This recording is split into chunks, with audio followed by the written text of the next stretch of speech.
welcome to this week's blog. I appreciate you being with me, and this week we're going to talk about something that nearly every single doctor I've ever worked with has this desire. Now, it really isn't what they want, but it's what will bring what they think they want, okay? So let's talk about new patients. Now, when you think about new patients, it's obvious that most practices want new patients. They work hard at getting new patients. And nearly every time I go into a practice, this really isn't the driver. There are new patients, and there's new patients available, and oftentimes there's a few things that can be done that, if they just were to put these few things in place, those new patients are already there. They're already calling. But we have certain procedures and policies and things that happen from the front desk that just don't allow those people to actually be able to come see you.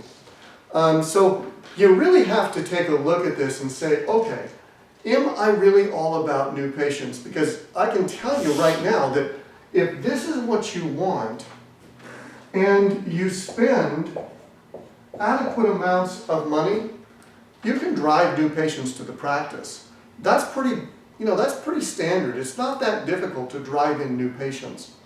What I tend to see happen, however, is that new patients do come into the practice, but they don't stay in the practice. So what happens is they come in and then they drop off to someplace else.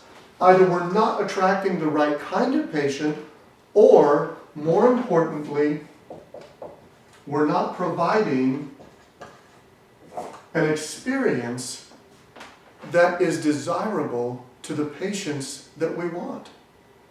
And so they come in, and if the experience that we provide is not exceptional, if it doesn't meet every single expectation that they have and exceed most of them, they're likely not to come back. I mean, think about it. Think about the stores that you go to, the places that you frequent, the vehicles that you buy. When you think about those things, what is it that causes you to go back time and time again? I fly a lot in the work that I do.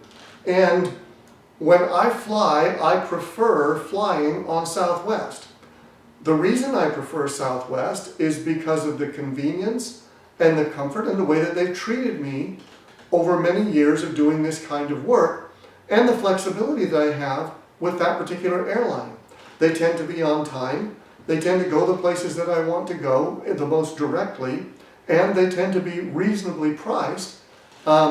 Now, you don't get first class on Southwest, but most of the time, the flights that I'm on are short enough that that's not an issue for me. So, my experience with that company is what keeps me coming back. The problems that I've had, they're eager to resolve. And so I keep going back to them over and over again. It's like, I stay, the majority of the time that I stay in hotels, I stay in the same hotel chains. There's 3 chains that I'll look at, and if it's not one of those, I generally don't stay there. Why? Because I know the experience I'm going to get. I'm sure there's places like that for you, and as you think about them, it's the experience that causes you to want to return. Well, it's the same thing in dentistry.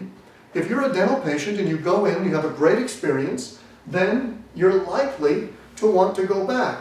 However, if your experience is not everything that you thought it would be, not only are you not likely to go back, if it was a bad experience, you are likely to tell 13 people in the next 12 months about that bad experience. 13 people in the next 12 months. Now, we certainly don't want to have people coming out of our practices thinking they had a bad experience, but that's what happens if they do. Now, people on the other hand that have an exceptional experience, they on average are going to tell 5 people.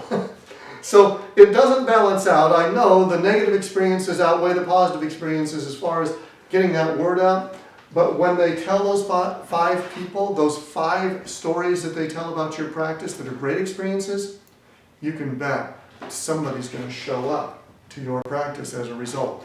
That's what experience can do. That's what providing an exceptional patient experience is all about. I encourage you to take a look. What is it that we're doing in our patient experience? What is it that we're all about? And is it where it needs to be, or can it be improved, or should it be improved?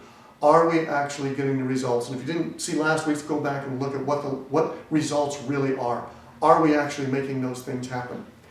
I appreciate you being with me. Thank you so much. Remember, it's all about the patient experience, and I'll see you next week.